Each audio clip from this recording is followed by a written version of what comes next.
Texas Senator Ted Cruz was at that press conference, and he joins us now live. Senator Cruz, we are grateful for your time today. We appreciate it. We heard you speaking at that press conference. I know that you have a very close connection to the Hill Country, and you mentioned before that your daughters went to camp in the area. Talk to us a little bit more about that and really how this really hits close to home. Well, look, the Hill Country is an incredibly beautiful part of the state. It's, I think, the most beautiful part of Texas. The Guadalupe River, which is behind me, is a gorgeous river, and there's been a long tradition of summer camps here, summer camps going back 100 years and more. And one of those summer camps is Camp Mystic. Camp Mystic is a camp for girls. It's a Christian camp.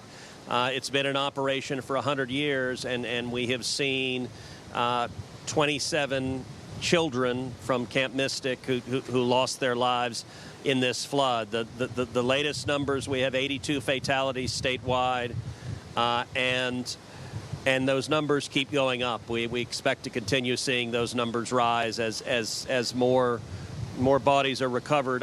I'll tell you, the impact on the state, the entire state, we're just grieving. We are heartbroken. To see, I think it is the worst thing imaginable for a parent to lose a child.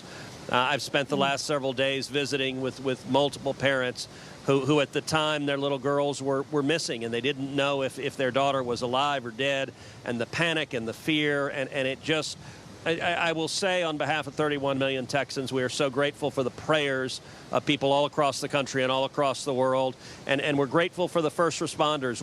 We have seen in the last several days over 850 high water rescues. It's been incredible seeing National Guardsmen and Coast Guardsmen and DPS and game wardens just risking their lives to save people in harm's way.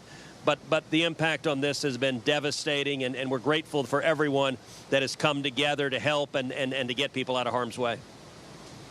Yeah, it's looking at those images, it looks like a war zone, Senator. It's hard to imagine, and I'm sure being there is a much different experience, really devastating.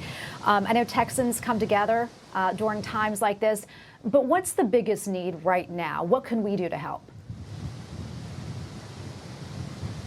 Well, listen, the single biggest need right now is prayers. And I will say we need your prayers, because the pain and grief and agony that so many parents are going through, that's never fully going to go away. In terms of immediate resources, look, when this flooding began, it was an impressive display of local officials and state officials and federal all stepping in with first responders. Within the first few hours, I was on the phone with Texas Governor Greg Abbott. I was on the phone with Lieutenant Governor Dan Patrick. I was on the phone with Nim Kidd, who's the head of the Texas Department of Emergency Management. And then I called President Trump, and I said, it was dinner time and he was sitting having dinner. I said, Mr. President, these floods, it appears that it is bad, really bad, and there's going to be a very significant loss of life. And the president said, Ted, anything Texas needs, the answer is yes. So the federal government has surged resources here. We had over a dozen helicopters in the air rescuing people. We have, in terms of contributions, the Salvation Army is here on the ground, is helping people. Churches are helping people, and so certainly contributing to charities that are helping people and lifting up in prayer. I will say, in terms of manpower, there's an abundance of manpower that is doing search and rescue right now, and that's a real blessing that we've seen all of the different levels of government come together, trying to save kids and save people in harm's way. Senator Cruz, thank you for taking the time for us today. We really appreciate it, and please be assured of our prayers for you and everyone in Texas right now. God bless you.